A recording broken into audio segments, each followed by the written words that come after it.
All right, welcome to those who are joining us over the live stream and to those of us who are here. We are going to be getting into the Creed today. After all of those weeks of preamble, now we're actually going to get into it, okay? We're going to get into both the Apostles' Creed and Nicene Creed. And again, we're going to be using the Apostles' Creed and Nicene Creed as a comparative example as to what the development of the Creed is, okay? So, just like we did in the, as you can tell, I'm really big into comparison and contrast lately. As we did in the Synoptic Gospels class, where we compared and contrasted, it's really helpful for us to be able to see the Apostles' Creed and the Nicene Creed and how they are different or how they are more specific, and why exactly that is when we see development in that direction. However, I also will be throwing in several other creeds in the ancient church upon which either the Nicene Creed or the Apostles' Creed are influenced by. As I referenced earlier, there is a book by an Episcopal priest written near the turn of the 20th century that deals with the development in creed. And one of the things that he says, Mortimer is his name, he basically says to try to discuss all of the creed forms would require many different books, because we have so many creed forms that we have in the early church. But rather what we're trying to look at is, where do we see the commonalities of everything, and why did the councils choose the language that they ended up choosing? And so that is, of course, really important when we get into the linguistic question.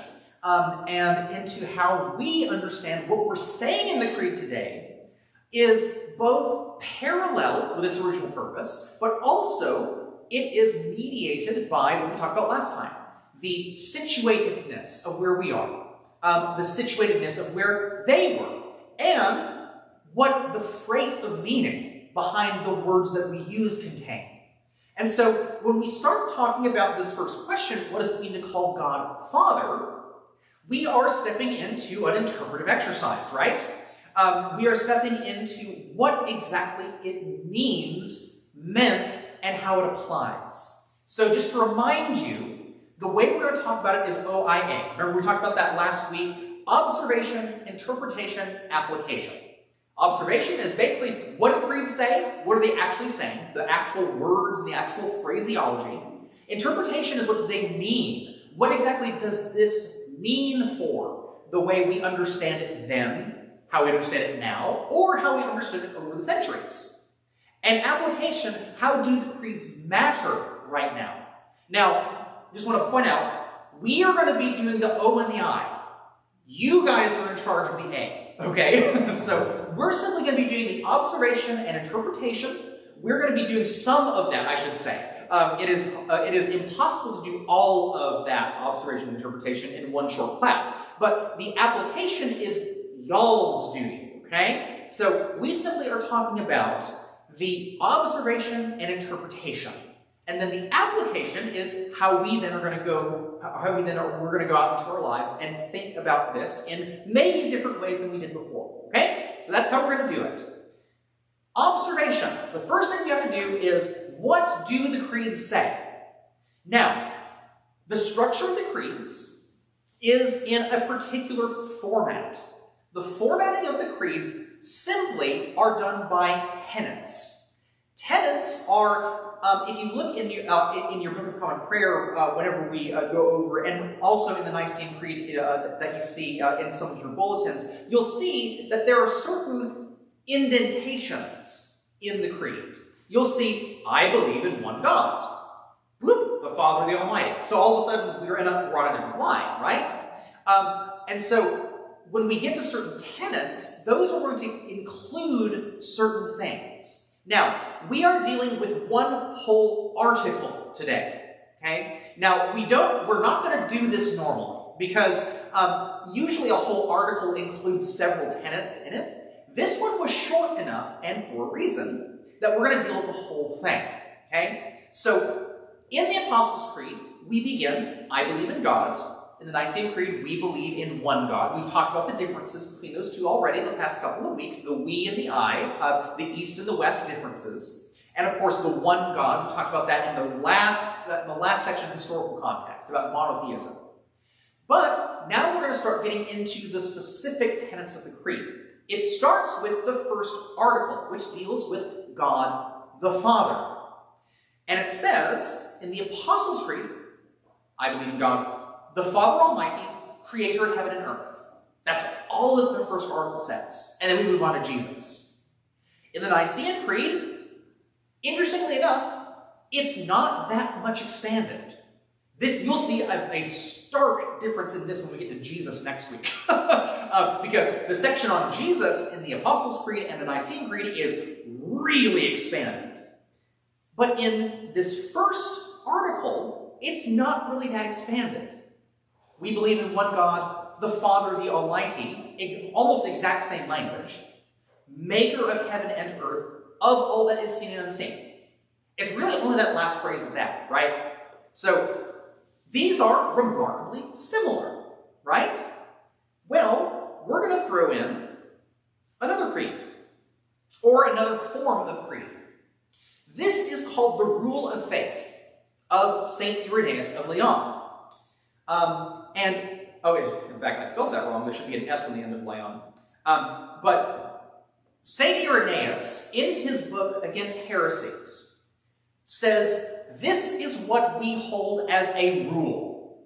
And it's longer than what you see in front of you right here, but all to say is that the Rule of Faith of St. Irenaeus looks remarkably like the Apostles' Creed that we end up getting at Nicaea, or at least that we end up getting as the starting point of Nicaea. Now, here's what it says. The church, though dispersed throughout the whole world, even to the ends of the earth, has received from the apostles and their disciples this faith. Now, if you remember, one of the names for the Apostles' Creed is the Apostolorum Symbolum, which is the symbol of the apostles. This is what St. Irenaeus is referring to. We have received this from the apostles. That she believes, the church believes, in one God, the Father Almighty, maker of heaven and earth, and the sea, and all things that are in them. That's the first article of Irenaeus' Rule of Faith. And then he moves on to Jesus. So notice the similarities. So starting basically after the colon, down here, she, the church, believes in one God, the Father Almighty, maker of heaven and earth, and the sea, and all things that are in them. We believe in one God, the Father Almighty, maker of heaven and earth, and of all that is seen and unseen. I believe in God, the Father Almighty, creator of heaven and earth. So, already, remarkably similar language. Now, the thing is, from our observation of these three, one of the things that we see, and I want to say, this of course is not the only creed that we're looking at when it comes to how we get the Apostles' Creed, but Irenaeus' version is a really good example of where we got to by the time we were doing our early theology. Against Heresies was written maybe around 180, and Irenaeus says he receives this tradition from earlier sources. And so, and obviously as we talked about over the past couple of weeks, the importance of understanding that, number one, during Irenaeus' time, Christianity is still illegal, okay? So Christianity is still not the religion of the empire, and that he receives this, as we talked about last time, this is most likely a baptismal formula. This is where most of the creed structures we have most likely came from, in the baptismal formula that you received when you were baptized. And from what we see from these creeds, the Apostles' Creed to the Nicene Constantinopolitan Creed, there is not a lot of change in the section pertaining to the Father. There's not really a whole lot of adjustment as it comes to the language. Even in Irenaeus, as we just looked at, there's not much difference, with the exception that Irenaeus' language is more closely referential to biblical text. So, Irenaeus, when he says, maker of heaven and earth and the sea and all things that are in them, that is a close, tight reference to a psalm verse of the Lord, the maker of heaven and earth.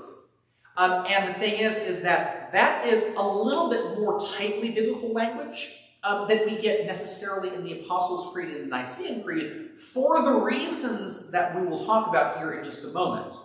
But it is simply a slight difference in textual contents. It's not really, as you probably can intuit, it's not really a big difference in meaning, right? There's not really a big giant chasm of difference in meaning. The only difference in between the Apostles' Creed and the Nicene Creed is the addition of that one phrase, of all things seen and unseen, sometimes rendered of all things visible and invisible. But that's what we observe. But there is a lot underneath these things that we need to get at. So let's start just word by word, okay? So the first thing that we get to is, we believe in one God, and then the first line is the Father. So it usually is referred to as the Father Almighty, but we're going to take those in turn. So the Father. Father, in the Old Testament and in the ancient Near East as a whole, Father is a title not only used in familial language. It's not only used as the title of someone who is the parent of someone. Father has a far wider context than simply just a reference to a parental unit. Rather, Father, roughly, and this is a generalization, roughly, as originator, source, and head.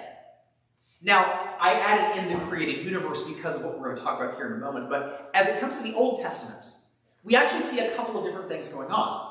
Elisha's servant, Gehazi, refers to Elisha as my father. But we obviously know that Gehazi's father is not Elisha. It's simply a reference from one of Elisha's servants to himself. So it's a reference as someone who is the head of either a particular organization or kingdom. Naaman, who is the Syrian who comes to Elisha to be healed of his leprosy, Naaman refers to the king of Syria as his father. So, my father the king. And you actually see this in the line of David and Saul, my father the king. It's a reference of title in a wider sense than just a patrilineal heritage, so to speak. This also is the case as it comes to Abraham as our father. So even though it is the case that Abraham is the father of many nations, we also know that Abraham is not necessarily the common familial line with everybody in Israel, because we have the proselytes. We have those who are grafted into Israel, whether it be in the Old Testament or in the New Testament. We have provisions for those who want to be a part of the nation. We see this in the Old Testament law. We see provisions in all of these things. And the reason, of course, the Lord says why this is something that should happen is because you are a light to the nations. Okay? But obviously, father is being used not simply in the patrilineal sense. However, I really want to drive this home, because this is very important for our application. The use of father in the creeds is clearly analogical language. No theologian in this time thinks that God is an old bearded guy up in the sky. They all were way more comfortable with analogy than we are. In fact, you want an analogy, someone who uses analogy par excellence is Origen of Alexandria, one of the most important early church theologians, who, by the way, is not considered a saint. There's an interesting correlation between these things. But the thing is that the early church theologians were way more comfortable with analogy than we are in modern day, because we've been affected by certain movements since then. And the early theologians are using this as analogical language.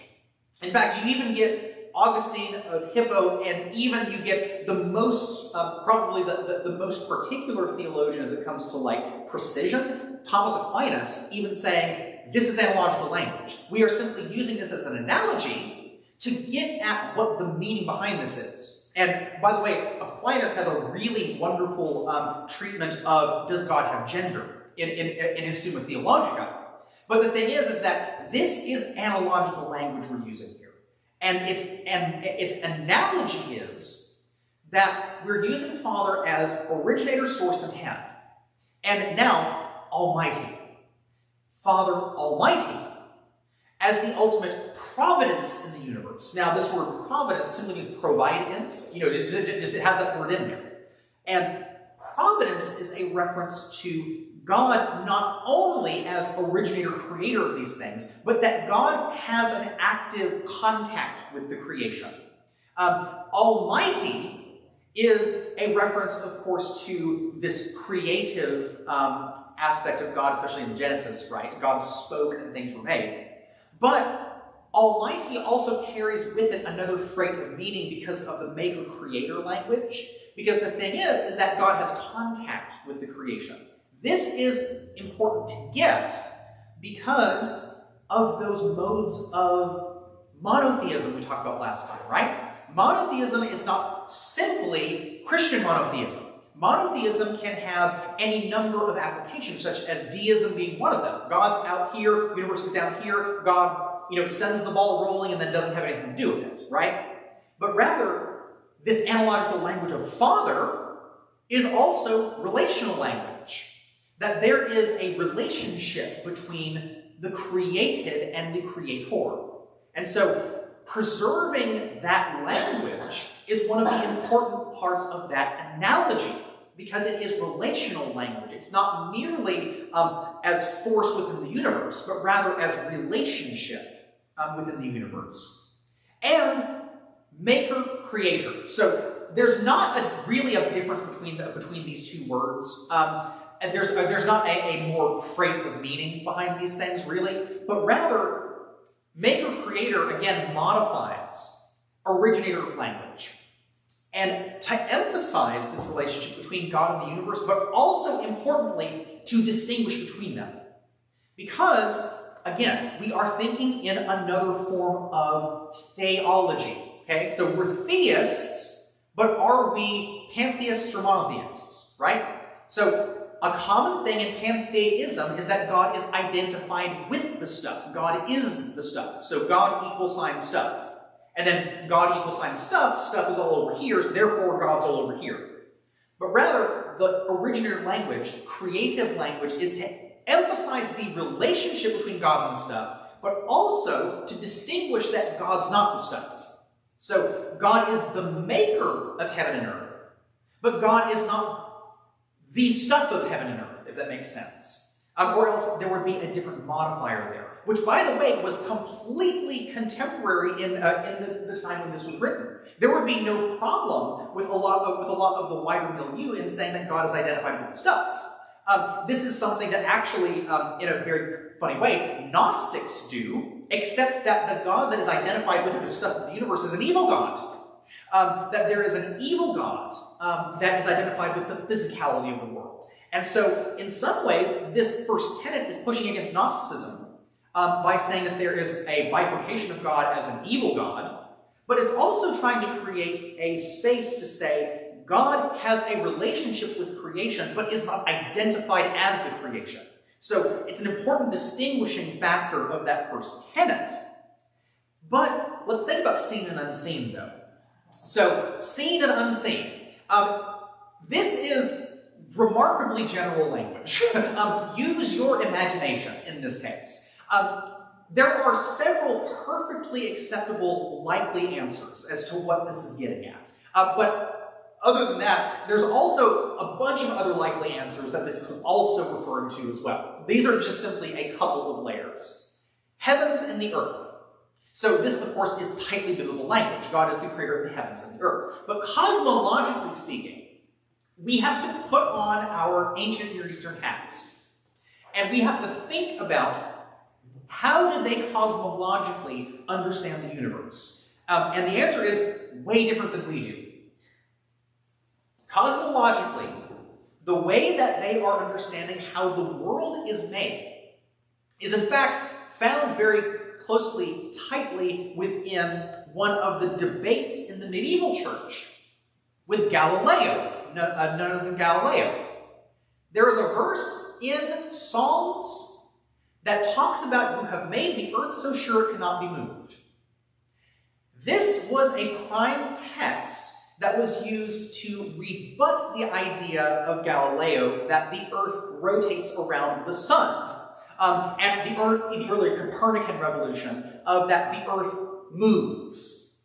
But rather, as we take a step back from this, and as we take on the fact that we are, number one, in the Psalms, which is poetry, not science, what we are doing is we have to inhabit a different cosmology of what's going on. And this is in the creeds too. The cosmology of what is going on is that the earth is based on a foundation. If you think about the Genesis story, the cosmology we get is actually the earth as dome. The firmament in the sky is a reference to a cosmological dome that is covering this sort of flat island right here, with it's set on foundations that run deep. So think about a house that has its foundation underneath. The house is set on the foundation, and the stuff built up over the top of it and encompassed in it is kind of where the living space is. Outside of that living space is the exterior of that particular realm of living. Now, if you think about this, this makes perfect sense as to why this would be a cosmological thing, because when you are thinking about the ancient Near East, one of the important things is that when you have a household, you think about the world as household. And so the thing is that it's very parallel with that sort of understanding. House, foundation, outside. That's kind of how we can understand cosmologically what's going on here. But the importance is that when the creeds refer to maker of heaven and earth, what is likely being emphasized is that God is the creator, and this of course is very, this is very rudimentary language. But God is creator of the ground and the sky. That's definitely one of the ways that we can take this. God is creator of the ground here, the stuff that's down here, and the sky up there, the stuff that's up here. That's certainly one way that we can take heaven and earth. However, our early theologians and our early Greeks are very comfortable with the idea of analogy. Again, this is meaning way more than just the God of the ground and sky. Rather, the use of the word ground and sky, which, by the way, heaven or Uranus simply means, really does mean sky. In fact, if you actually worship in the some of our Spanish-speaking congregations, do you know what they refer to as the heavens? The cielo. But it's that's the same word as sky. So the cielo y tierra. So terra meaning rock or earth. Okay, so we even have that interlinguistically with other things. But of course, we don't mean the sky and the rock or the ground. We mean something way more than that. Well, that's what heavens and earth are getting at here, which is why this also can be taken in the spiritual physical. Now, this is an interesting thing because within Holy Scripture, we have over and over the reference to the fact that there are other created beings that we may not necessarily see all the time. We have angels, we have demonic presences, we have powers that are influencing the things in the world. If we look at St. Paul, we have, of course, God and his heavenly hosts. That is revealed multiple times throughout Scripture, whether it be the vision of Isaiah, whether it be in the prophets, in the later prophets, whether it be in the book of Revelation, whether it be the Transfiguration. So we have this window into that there's more going on than what we see, right? So here's where we get to the seen and unseen, the visible and invisible.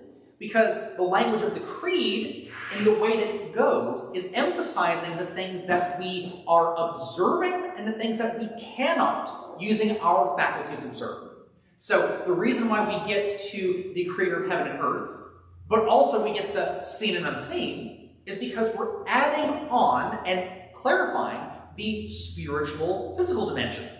That there are, as I'm borrowing N.T. Wright's language here in our other book study, there are dimensions of the world that are created. And those dimensions of the world have one originator and source, which is God the Father Almighty. And so whatever is made, whether it be things that we know about or don't know about, whether it be things that we see or don't, whether it be the things that are down here or up there, that is God the Father's doing. That's what is being emphasized by that first article, that God is creator, that God is originator, and that God is head of these things.